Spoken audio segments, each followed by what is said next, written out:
City university campus থেকে আমাদের সাথে যুক্ত হচ্ছেন সহকর্মী রায়ান বিন আমিন।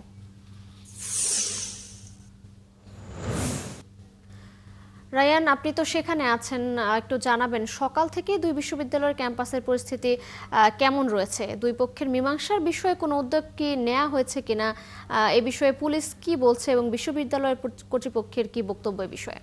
আচ্ছা, মার্জিয়া শুরুতেই একটা বিষয় জানিয়ে রাখি, যেটা সকাল থেকে জানাচ্ছিলাম যে এখনো পর্যন্ত পুলিশ বা প্রশাসনের কেউই এখানে এখনো পর্যন্ত আসেনি। বেলা 9টা বেজে গেছে। বিশ্ববিদ্যালয়ের পক্ষ থেকে আমরা যেটা জানলাম যে কিছুক্ষণ আগেও তারা যোগাযোগ করার চেষ্টা করেছেন, কিন্তু তারা যোগাযোগ করতে অর্থাৎ এখানে আসার যে আশ্বাস সেটা বারবারই তারা দেওয়া হচ্ছে, কিন্তু পুলিশ আসলে আসছে না। আর সবশেষ যে অবস্থা, বিশ্ববিদ্যালয়ের ক্যাম্পাসের ভেতরে শিক্ষার্থীদের মধ্যে অনেকেই চলে এসেছেন। কয়েক শতাধিক শিক্ষার্থী এখন ক্যাম্পাসের ভেতরে এবং ক্যাম্পাসের বাইরে অবস্থান নিয়েছেন। তারা এই ঘটনার সুষ্ঠু বিচার চাইছেন, যে হামলা করা হলো, যেভাবে ভাঙচুর করা হলো, পাশাপাশি ক্ষতি সাধন করা হলো, এটার সুষ্ঠু বিচার না হওয়া পর্যন্ত তারা বলছেন ক্লাসে ফিরবেন না, কোনো পরীক্ষায় তারা বসবেন না। এবং তারা বলছেন যে কিছুক্ষণের মধ্যে তারা সামনে সিটি ইউনিভার্সিটির সামনের যে সড়ক আছে সেই সড়ক তারা অবরোধ করবেন তাদের বিচার পাওয়ার যে দাবি সেই দাবিতে। পাশাপাশি জাফর ইউনিভার্সিটির শিক্ষার্থীরা বেশ কয়েকজন আহত হয়েছেন, তারা হাসপাতালে ভর্তি আছেন। তবে শিক্ষার্থীরা ভোর রাতের দিকেই কিন্তু তাদের ক্যাম্পাস, এখান থেকে প্রায় 1 কিলোমিটারের বেশি দূরে তাদের ক্যাম্পাস, তারা সেখানে চলে গিয়েছেন এবং তারা সেখানে অবস্থান নিয়েছেন, যেটা আমরা জানতে পেরেছি।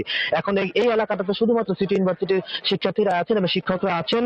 আর এই পরিস্থিতি, মানে এই এলাকার পরিস্থিতি এখন থমথমে। আশপাশের যে মানুষ অনেকে আছেন তারা দেখতে আসছেন এই যে ক্ষয়ক্ষতির যে পরিমাণগুলো।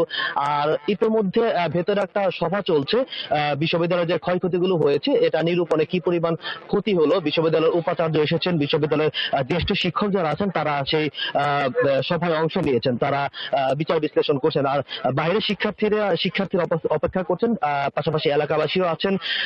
এই যে গাড়িগুলো পুড়িয়ে ফেলা হয়েছে রাতে, গাড়ি ভাঙচুর করা হয়েছে, ছাত্রীদের যে হল আছে সেই আবাসিক হলগুলোতে হামলা চালানো হয়েছে, ছাত্রদের আবাসিক হলে হামলা চালানো হয়েছে, লুটপাট করা হয়েছে, বলা যায় যে একটা তাণ্ডব চালানো হয়েছে। যদিও ঘটনার সূত্রপাত আসলে একটা ছোট্ট একটা ঘটনাকে কেন্দ্র করে, যেটা নিয়ে আসলে শুরুর দিকে মীমাংসা হয়ে গিয়েছিল, যেটা আমরা জানতে পেরেছি। পরবর্তীতে এই ঘটনাটি আসলে বড় হয়। সিটি ইউনিভার্সিটির শিক্ষার্থীরা প্রথমে গিয়ে হামলা চালালে সেই ঘটনাটা আসলে পরবর্তীতে ড্যাফোডিলের শিক্ষার্থী যারা আছেন তারা আবার সিটি ইউনিভার্সিটির উপরে সে হামলা চালান এবং সেখান থেকে এই যে পরিস্থিতি আমরা দেখতে পাচ্ছি মধ্যরাত থেকে, সেটি এখনো পর্যন্ত চলমান আছে।